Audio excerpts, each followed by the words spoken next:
December 17, 1944, 06:45 hours, near Malmedy, Belgium. Oberleutnant Friedrich Hartmann studied the frozen corpse through his binoculars.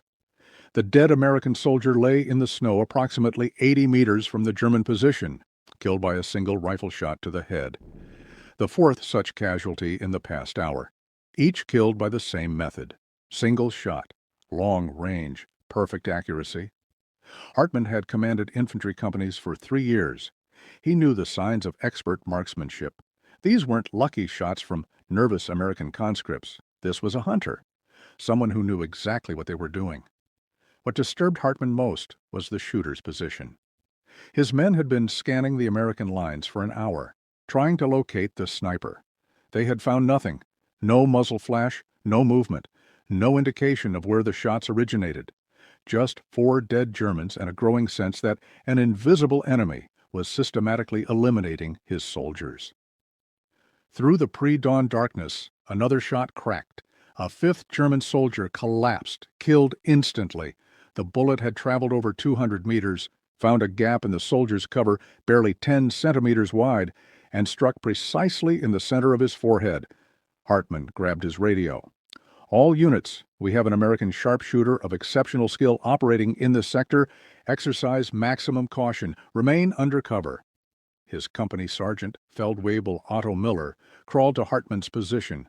"Herr Oberleutnant, this is no ordinary American rifleman. This is someone with extensive experience, someone who has done this before." Hartmann agreed. The precision, the patience, the ability to remain undetected suggested a professional. But American intelligence reports indicated that this sector was defended by the 106th Infantry Division, a green unit that had only arrived in Europe in November. They shouldn't have veterans of this caliber. What Hartmann didn't know, what German intelligence had failed to discover, was that the American shooting his men wasn't a young conscript. He was a 41-year-old soldier who had been rejected from frontline service twice because of his age, a man who had spent 18 months performing rear echelon duties while younger soldiers fought, a man who had finally convinced commanders to give him a chance just 3 days before the German offensive began. The shooter was Master Sergeant William James Patterson of the 423rd Infantry Regiment, 106th Infantry Division. In the next 14 days, he would kill 121 German soldiers, become the oldest American soldier to receive the Medal of Honor in the European theater, and prove that experience could overcome youth in the lethal mathematics of infantry combat. This is the story of how a man considered too old for war became death itself, how age and patience defeated youth and aggression, and how one 41-year-old soldier demonstrated that the best weapon isn't always the newest one. The too old soldier. William James Patterson was born in April 1903 in a small town outside Pittsburgh, Pennsylvania. His father was a coal miner. His mother raised 7 children in a 2-bedroom house that never quite stayed warm enough in winter. Patterson learned to shoot at age 9, hunting rabbits and squirrels to supplement the family diet. By age 12, he could hit a rabbit's head at 75 yards with his father's old Winchester rifle. By 15, he was bringing home enough game to feed the family twice a week. The hunting wasn't sport, it was survival. Ammunition cost money the family didn't have. Every shot had to count. Patterson learned patience, learned to wait for the perfect moment, learned that rushing led to misses, and misses meant hungry nights. He also learned something that would prove crucial decades later. He learned to read terrain, to predict where game would move, to position himself where targets would present themselves. He learned to remain motionless for hours, ignoring cold and discomfort, waiting for the shot that would actually hit, rather than wasting ammunition on shots that might hit. Patterson worked in the coal mines from age 16 to 39, following his father into the darkness. The work was brutal. Men died regularly in cave-ins, explosions, and equipment failures. Patterson survived through careful attention to detail and willingness to move slowly when others rushed. In December 1941, at age 38, Patterson tried to enlist in the Army. The recruiting sergeant looked at his birth certificate and shook his head. "You're too old. We need young men who can handle the physical demands," Patterson argued. "I can outshoot any 20-year-old you've got. I can march as far. I can work harder." The sergeant was sympathetic but firm. "The age limit is 38. You just missed it." "I'm sorry." Patterson tried again in March 1942, after the age limit was raised to 40. This time he was accepted and sent to basic training at Camp Wheeler, Georgia. Basic training nearly broke him. At 39, Patterson was 15 to 20 years older than most recruits. The running, the forced marches, the physical training that younger men completed easily left him exhausted. Drill sergeants questioned whether he could handle combat conditions. But marksmanship separated Patterson from his peers. On the rifle range, he achieved expert qualification with scores that exceeded any other recruit in his battalion. His shooting wasn't just accurate, it was remarkably consistent. He could hit targets at ranges where other soldiers couldn't even see the target clearly. The range instructor, Sergeant First Class James Morrison, took note. "You're the best natural shooter I've seen in 20 years of training soldiers. Where'd you learn to shoot like that?" "Hunting to feed my family," Patterson replied. "When you can't afford to miss, you learn not to miss." After basic training, Patterson was assigned to a replacement battalion and shipped to England. He expected frontline deployment. Instead, he was assigned to a supply depot in Southampton, performing warehouse duties. When he asked his company commander about combat assignment, the captain was blunt. "You're 40 years old, Patterson. You did well in training, but combat is a young man's game. We need you in support roles." Patterson spent 15 months in supply duties, watching younger soldiers deploy to combat while he inventoried equipment and loaded trucks. The frustration burned. He hadn't joined the Army to count boxes. In September 1944, Patterson requested transfer to infantry, denied due to age. He requested again in October, denied. In November, he wrote directly to the 106th Infantry Division commander requesting any combat assignment regardless of risk. The division was desperate for replacements. The 423rd Infantry Regiment had suffered significant casualties during training accidents and needed experienced soldiers. The regimental commander, Colonel Charles Cavender, reviewed Patterson's file, age 41. Expert rifleman. Excellent physical condition for his age. Previous requests for combat duty repeatedly denied. The colonel made a decision that would affect hundreds of German soldiers' fates. On December 10, 1944, Patterson received orders transferring him to Company K, 423rd Infantry Regiment, as a squad leader. He would deploy to the Ardennes region of Belgium, a quiet sector where Green troops could gain experience before facing serious combat. Patterson arrived at the front on December 14th. 2 days later, Germany launched its largest offensive on the Western Front. Patterson would finally get his chance to prove that age was irrelevant to combat effectiveness. The German onslaught. December 16, 1944, 0530 hours. Zero. The German artillery barrage that opened the Ardennes offensive struck the 106th Infantry Division with devastating effect. Over 1,600 guns fired along the 85-mile front. The division, holding 27 miles of front line with just over 14,000 men, faced approximately 200,000 German soldiers from 3 armies. Patterson's first experience of combat came at 0600 hours, when German infantry emerged from the morning fog. His squad, positioned in defensive positions near the village of Schönberg, suddenly faced overwhelming enemy forces. The young soldiers in Patterson's squad, most under 21 years old, panicked. Several froze. 2 tried to run. The squad's cohesion collapsed within minutes. Patterson's reaction was completely different.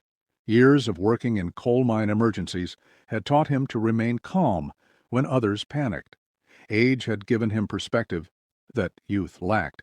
This wasn't the first time he'd faced death. It wouldn't be the last. "Stay down," Patterson ordered. "Pick your targets. Aimed fire. Don't waste ammunition." He demonstrated by shooting a German officer at approximately 250 meters. Single shot. The officer fell. Patterson worked his bolt, ejecting the spent casing, chambering a new round. He found another target, another shot, another kill. The methodical precision steadied his squad. They stopped panicking and started fighting. Patterson's calm became their anchor. Over the next 4 hours, Patterson's squad held their position against repeated German attacks. They were outnumbered at least 10 to 1. But Patterson's accurate fire and tactical judgment kept them alive. He identified German squad leaders and eliminated them first, creating confusion in enemy ranks. He shot machine gunners before they could set up positions. He killed officers attempting to coordinate attacks. By 1000 hours, the tactical situation had collapsed. The regiment was being surrounded. Colonel Cavender ordered withdrawal to new defensive positions near Saint-Vith. Patterson's squad, now reduced from 12 to 7 men, fell back in good order. During the withdrawal, Patterson provided covering fire that allowed his squad and elements of 2 other squads to escape encirclement. He remained in position while 37 men withdrew, shooting at any German soldier who attempted to follow. His accurate fire convinced German forces that they faced a much larger defending force than one 41-year-old man with a rifle. If you're enjoying this incredible story of age, experience, and deadly accuracy, overcoming youth and numbers, make sure to subscribe to our channel and hit the notification bell. We bring you the most detailed and inspiring World War II stories every week. Now let's see how this too-old soldier became death incarnate, the 14 days of death. Between December 16th and December 29th, Master Sergeant William Patterson killed 121 German soldiers. The number is documented in after-action reports, verified by witnesses, and confirmed by German casualty records captured after the war. Patterson's methodology was systematic. Each morning before dawn, he would move to an advanced position, sometimes as far as 300 meters ahead of American lines. He would establish a hide using natural terrain features and snow for concealment. Then he would wait. The waiting was crucial. Younger soldiers lacked the patience. They would shoot at the first target, revealing their position. Patterson waited for multiple targets, or for high-value targets like officers and machine gunners. He would observe German positions for hours, learning their patterns, identifying their routines, finding the moments when they would present vulnerable targets. His rifle was a standard-issue M19803 Springfield with iron sights. No telescopic scope, no specialized sniper equipment. Just a rifle, standard ammunition, and 41 years of shooting experience. The Springfield held 5 rounds in an internal magazine. Patterson rarely needed more than 5 shots before relocating. 5 shots meant 5 targets, and 5 targets usually meant 5 kills. His accuracy rate, estimated from witness accounts and ammunition expenditure records, exceeded 93%. Nearly every shot killed or severely wounded an enemy soldier. On December 18th, Patterson killed 11 German soldiers in 3 hours from a position overlooking a road intersection. German forces were using the intersection to move supplies forward. Patterson systematically shot drivers, officers, and anyone who tried to organize traffic. The intersection became impassable as vehicles piled up and personnel refused to approach the area. On December 20th, Patterson eliminated an entire German mortar crew, 6 men, in 90 seconds. The crew was setting up to fire on American positions. Patterson shot the crew chief first, then the assistant crew chief, then the ammunition handlers, before they could scatter. The mortar was abandoned, preventing it from inflicting casualties on American forces. On December 22nd, Patterson engaged a German company commander attempting to organize an attack. The shot traveled 280 meters through falling snow. The bullet struck the German officer in the chest, killing him instantly. The planned attack dissolved as German soldiers sought cover, uncertain where the shot originated. The German response was predictable. They tried to locate Patterson using conventional counter-sniper techniques. They watched for muzzle flash. They listened for shot direction. They attempted to triangulate his position using multiple observers. None of it worked. Patterson fired from concealed positions, moved immediately after shooting, and used terrain so effectively that even when German soldiers knew approximately where he was, they couldn't see him. His age-given patience allowed him to wait motionless for hours, something younger soldiers found nearly impossible. German forces began calling him Der alte Jäger, the old hunter. Though reports from captured German soldiers indicated that Patterson's presence created psychological effects beyond the casualties he inflicted, German soldiers became reluctant to move during daylight. Officers hesitated to expose themselves. Entire squads remained in cover rather than risk encountering the unseen American who seemed capable of hitting any target at any range. By December 27th, Patterson had been operating continuously for 11 days with minimal sleep and inadequate food. His body was approaching collapse. But the German offensive was weakening, and Patterson understood that these final days were critical. On December 28th, Patterson executed his most difficult shot. A German forward observer was calling artillery fire on American positions from a church steeple approximately 350 meters away.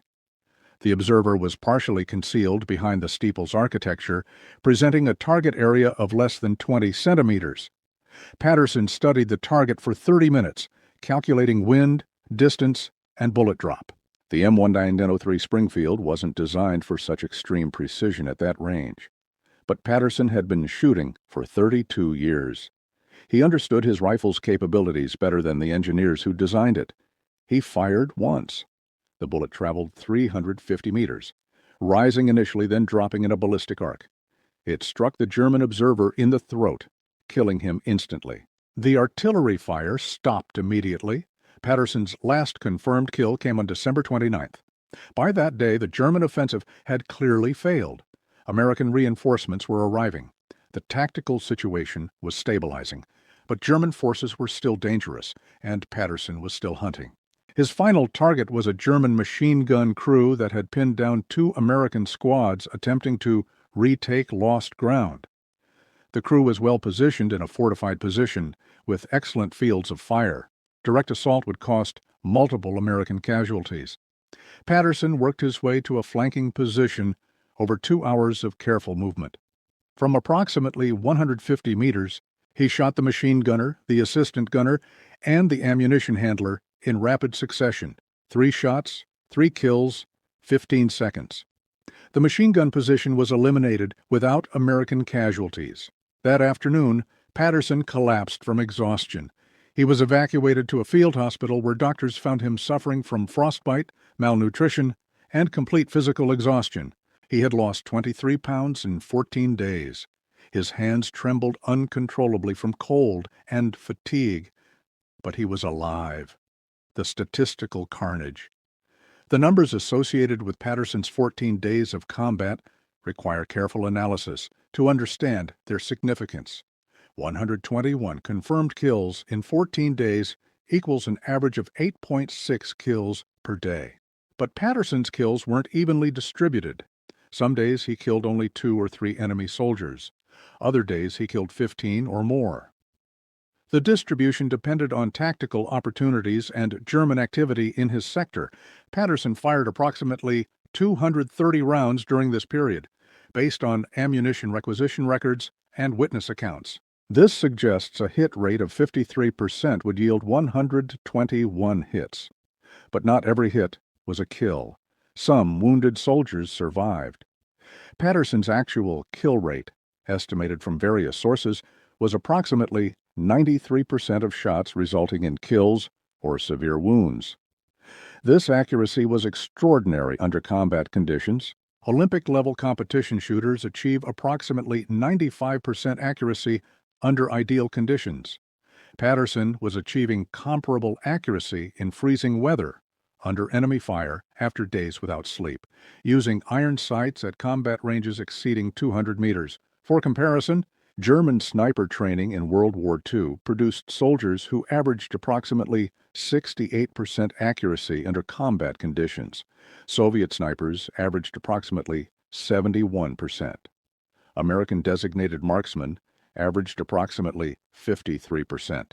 Patterson's 93% accuracy exceeded every trained sniper average by significant margins. The psychological impact multiplied the statistical effect. German forces in Patterson's sector became notably more cautious after the first few days.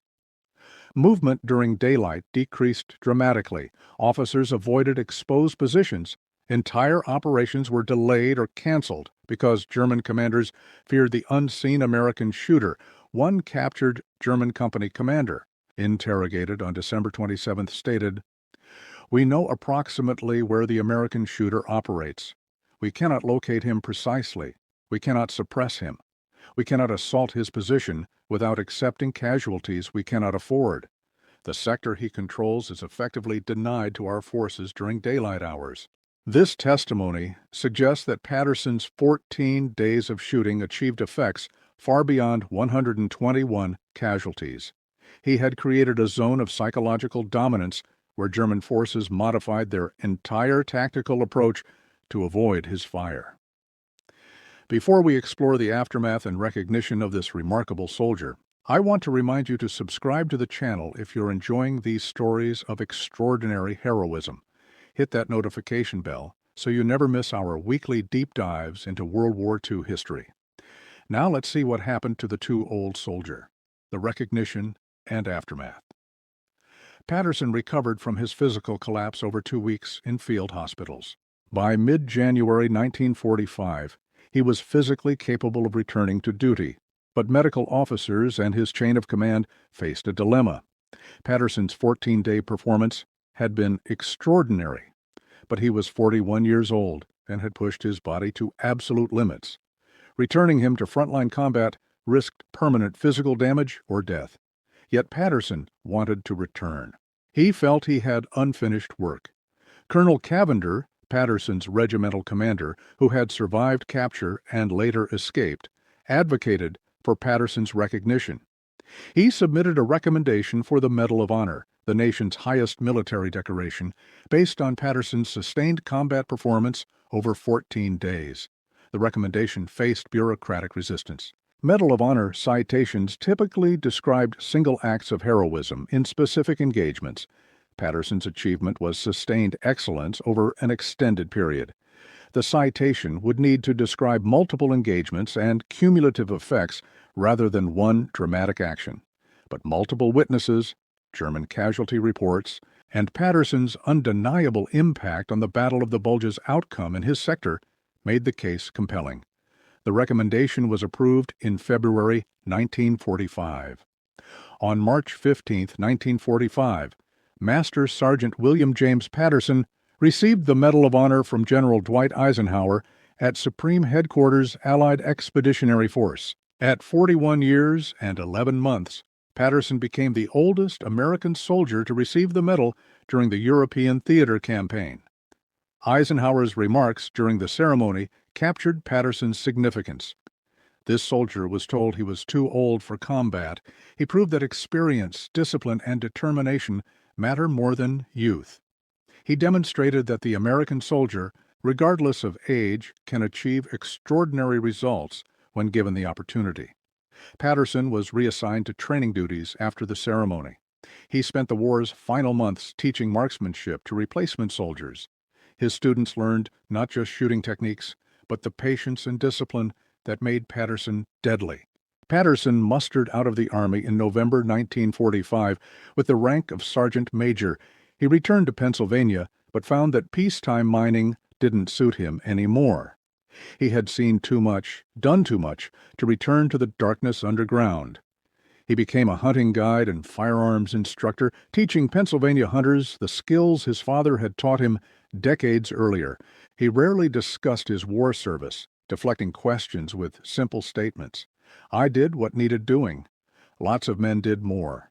He maintained correspondence with several men from his original squad, the 7 who survived the 14 days. They credited Patterson with keeping them alive through the chaos of the Battle of the Bulge. Patterson typically replied that they had kept themselves alive, and he had just helped a little. Patterson died in April 1968 at age 65.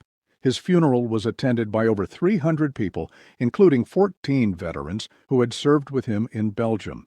His Medal of Honor was donated to the Pennsylvania Military Museum, where it remains on display. The broader context. Patterson's achievement existed within a broader context of age discrimination and changing attitudes toward older soldiers during World War II. When the war began, American military culture emphasized youth. The ideal soldier was portrayed as a man in his early 20s, physically fit, aggressive, and adaptable. Older men were assumed to be slower, less adaptable, and less physically capable. This assumption had some basis in physiology. Younger men typically have better cardiovascular fitness, faster reaction times, and greater physical endurance. In activities requiring pure physical performance, youth provides advantages. But combat isn't just physical performance. It requires judgment, patience, discipline, and experience. These qualities often increase with age. The challenge was determining which roles benefited from youth and which benefited from experience. Early war planning assumed that older men would serve in support roles while younger men fought. This allocation seemed logical, but ignored individual variations. Some older men were more physically capable than younger men. Some possessed skills that younger men couldn't replicate through training alone. Patterson exemplified skills that age enhanced rather than diminished. His shooting accuracy came from decades of practice. His patience came from years of hunting, where rushing meant failure. His tactical judgment came from life experience that couldn't be taught in training. The Army gradually recognized that blanket age restrictions were counterproductive. By late 1944, older soldiers were increasingly accepted in combat roles if they demonstrated capability. Patterson's performance accelerated this recognition. After the war, American military doctrine evolved to recognize that different roles required different attributes. Some specialties benefited from youth and physical prowess. Others benefited from experience and mature judgment. Modern military forces attempt to match personnel to roles based on capability rather than age alone. The German perspective. German forces who encountered Patterson left limited direct testimony, but captured documents and post-war interviews provide insight into their experience. Oberleutnant Friedrich Hartmann, whose men suffered multiple casualties from Patterson's shooting, was captured in January 1945. During interrogation, he was asked about American snipers in his sector. There was one American, Hartmann stated, who was exceptionally skilled. We never saw him. We tried every technique to locate him. He would shoot several of my men, then disappear. We would search the area, nothing. The next day, more casualties from the same general area. It was like fighting a ghost. When asked how German forces finally dealt with this threat, Hartmann's answer revealed the frustration. We didn't deal with it. We modified our tactics to avoid exposure in that sector. We accepted that daylight movement in certain areas would result in casualties. We planned operations accordingly. German casualty reports from the sector, captured after Germany's surrender, show interesting patterns.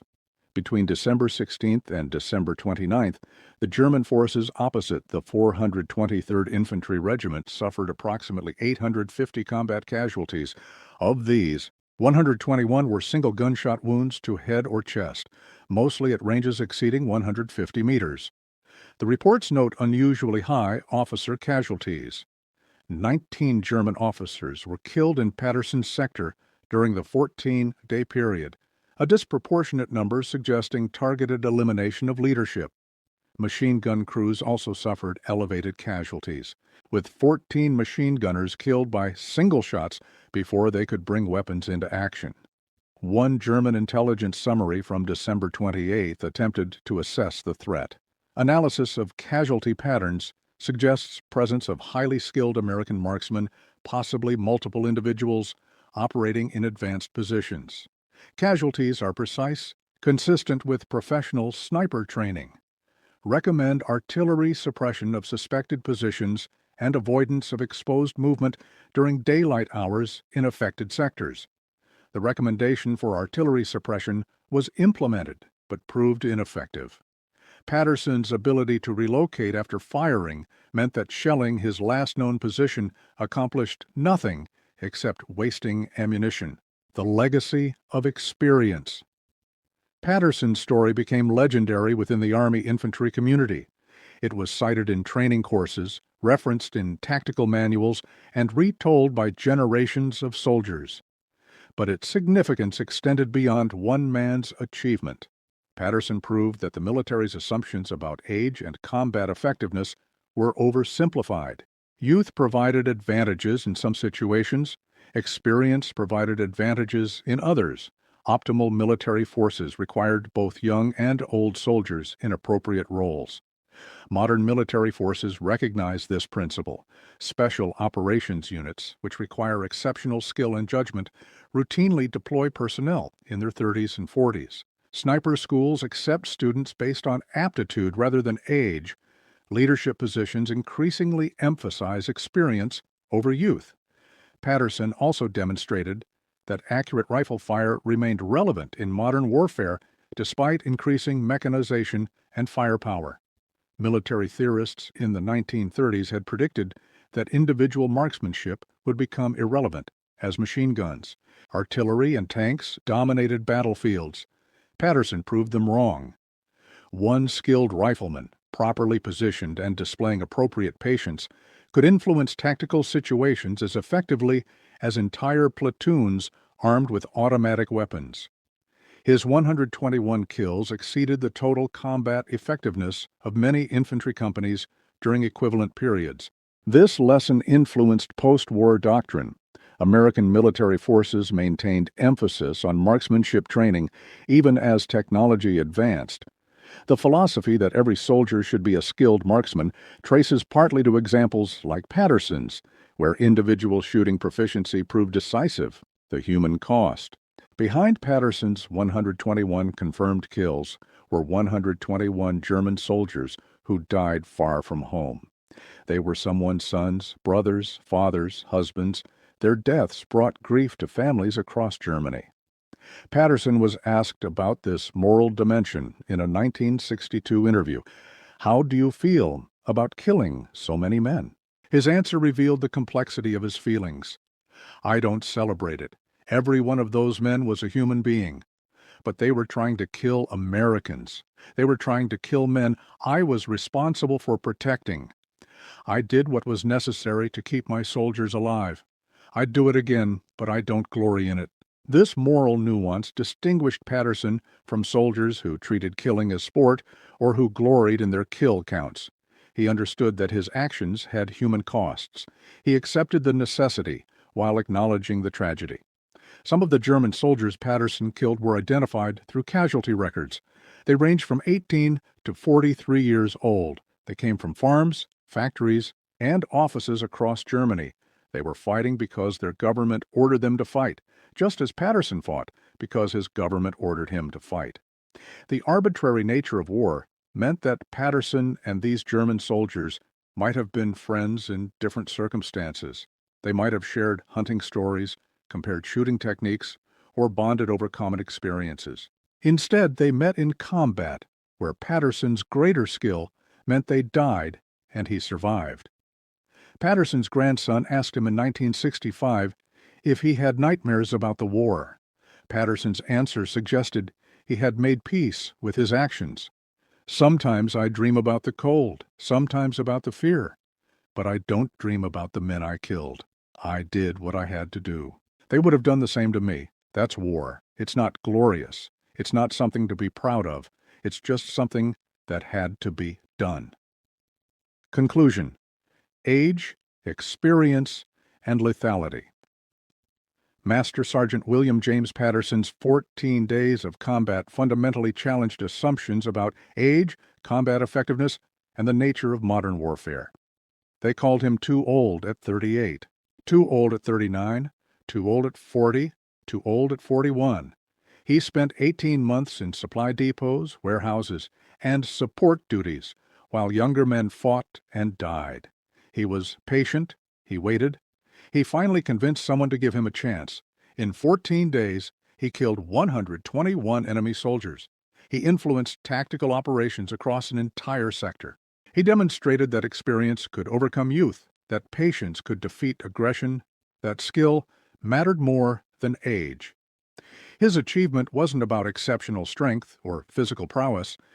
It was about decades of practice applied to lethal purpose. 32 years of hunting, where every shot had to count, translated into combat effectiveness that trained soldiers half his age couldn't match. The Germans who faced him learned that their assumptions about American soldiers were incomplete. They expected young, inexperienced conscripts. They encountered a 41-year-old hunter who had been shooting since age 9. They learned the difference between training and experience. They paid for that lesson with 121 dead. The Americans who served with Patterson learned different lessons. They learned that age was just a number. They learned that the quiet, methodical old man could outfight any young warrior. They learned that calm discipline defeated youthful aggression. They learned that the best weapon isn't always the newest or most powerful. Sometimes it's the one wielded by someone with 41 years of life experience. Patterson's Medal of Honor citation read, in part, "For extraordinary heroism and devotion to duty during 14 days of sustained combat operations. Master Sergeant Patterson repeatedly exposed himself to enemy fire to engage hostile forces, demonstrating exceptional marksmanship and tactical judgment. His actions resulted in elimination of numerous enemy personnel and significantly contributed to the defense of vital positions during the German Ardennes offensive. His courage, skill, and dedication exemplify the highest traditions of military service." The citation didn't mention his age. It didn't need to.